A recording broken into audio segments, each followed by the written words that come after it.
Hello everyone, দেখুন আজকে বাড়িতে আমরা নিজেরা রান্না করছি। আপনারা দেখতেই পাচ্ছেন এখন পেঁয়াজ আর লঙ্কা কাটা হচ্ছে আর তার সঙ্গে টমেটো,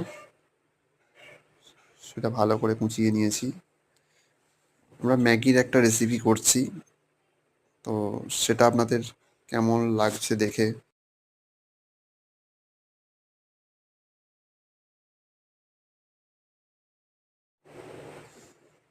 তো আমরা একটা ম্যাগির রেসিপি করছি, সেটা আপনাদের কেমন লাগছে আপনারা কমেন্টে জানাবেন,